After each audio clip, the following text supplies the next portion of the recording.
Bureau chief جمیل احمد قصوری کی report کے مطابق شہر قصور میں PLP کے کارکن سویڈن کے خلاف سڑکوں پر نکل آئے۔ بابا خادم حسین رضوی کے صاحبزادہ انس حسین نے خطاب کیا اور فاروق الحسن میڈیا سے گفتگو کر رہے ہیں۔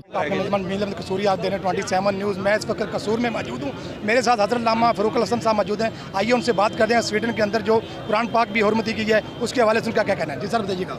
بسم اللہ الرحمن الرحیم۔ پہلے تو آپ کا شکریہ، آپ تشریف لائے ہماری کوریج کے لیے۔ اس کے بعد کہنا یہ ہے کہ یہ مشرق سے لے کے مغرب تک جتنے بھی مسلمان ممالک ہیں، سب سے پہلے تو ان کے سربراہان کی ذمہ داری ہے کہ وہ اس سلسلے کو روکیں کہ جن کے ہاتھ میں پاور ہے۔ آپ اور میں، ہم تو احتجاج کر سکتے ہیں۔ یہ جملہ کہنا کہ جی ہمیں اس پہ دکھ ہوا، ہم اس کی مذمت کرتے ہیں، یہ ہمارے جیسے آپ جیسے بے بس لوگ کرتے ہیں، اور جو ہمارے بس میں ہم وہی کر رہے ہیں۔ لیکن جو اس کو حقیقت میں روکنے کا راستہ ہے وہ تو بالسیف ہے، تلوار کے ساتھ ہی ہے۔ وہ جہاد کا اعلان وہ کر سکتا ہے جس کے ہاتھ میں اقتدار ہے۔ ہم حکومت وقت سے بھی یہی اعلان کرتے ہیں کہ اللہ نے آپ کو فوجیں دی ہیں، اللہ نے آپ کو یہ تمام اسلحہ جو کچھ دیا ہے، یہ پاکستان کی حفاظت کے لیے بعد میں ہونا چاہیے، اسلام اور رسول اللہ کی عزت کے لیے سب سے پہلے ہونا چاہیے۔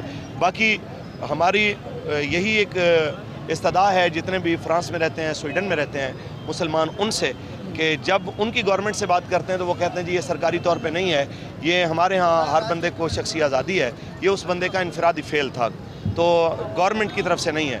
میں وہاں پہ رہنے والے مسلمان کو کہنا چاہتا ہوں کہ اگر وہ گستاخ کافر کمینہ جو قرآن جلاتا ہے اس کا اگر یہ انفرادی فعل ہے تو کوئی وہاں پہ غازی نہیں ہے کہ جس کا کوئی انفرادی فعل ہو جو اس کی گردن قلم کر کے کم از کم پوری دنیا کے مسلمانوں کی طرف سے اس کا کفارہ ادا کرے۔ اس کا ایک ہی حل ہے، وہ یہی ہے کہ من سب نبی فاقتلوہ ہو، جو رسول اللہ کی توہین کرے اس کو بھی مارا جائے، جو قرآن کی توہین کرے، جو مقدسات اسلام کی توہین کرے اس کو بھی کافر کردار تک پہنچائے۔ سر ہمارے آئے روز ہمارے قرآن پاک میں ہمارے دین پہ حملہ کیا جاتا ہے، باہر کی قوتیں، باہر کے جو ہندو ہیں، مسلمان نہیں ہیں، انگریز ہیں، وہ آئے روز ہمارے دین پہ حملہ کرتے ہیں، ان کو کیا پیغام دینا چاہتے ہیں آپ؟ لیکن جی ہم اتنا کہنا چاہتے ہیں کہ آپ لوگ کہتے ہیں کہ تو یہ ایک، اور جب وہی اظہار رائے کی آزادی کو مسلمان کرتا ہے تو آپ لوگوں کو تکلیف ہوتی ہے۔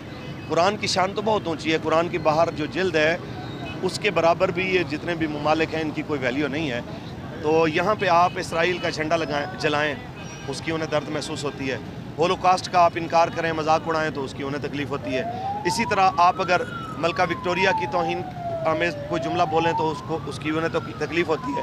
حیرت کی بات یہ ہے کہ آپ کو ہولوکاسٹ کے خود ساختہ نظریے کی توہین کے اوپر درد محسوس ہوتا ہے، لیکن آفاقی پیغام اور سب سے آخری کتاب جو پرانی تمام آنے والی آسمانی کتابوں کی تائید اور تصدیق کرنے والی ہے، اس کتاب کو جلاتے ہوئے آپ اس کو اظہار آزادی رائے کا نام دیتے ہیں، تو یہ تو کھلا تضاد ہے، یہ تو منافقت ہے۔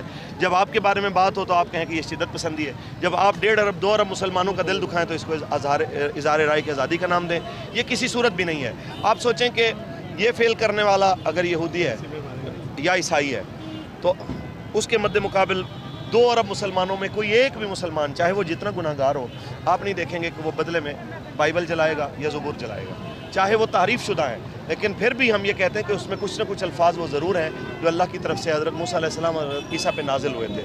آپ سوچیں کہ ہم تو تعریف شدہ ان نسخوں کی بھی توہین نہیں کرتے، کجا کہ ہماری وہ کتاب جس کی حفاظت اور جس کی صداقت اور حقانیت کا ذمہ اللہ نے لیا ہے اس کے ساتھ اس طرح کا معاملہ کیا جائے، یہ صراحتاً جو ہے دوغلی پالیسی ہے۔ یہ کبھی بھی آزادی اظہار رائے دل شکنی کے معاملے میں نہیں دی جا سکتی، اور 2 ارب 1.5 ارب مسلمانوں کی دل شکنی کر کے اس کو آزادی اظہار رائے کا نام دینا سراسر یہ ظلم ہے، اس کو بند ہونا چاہیے۔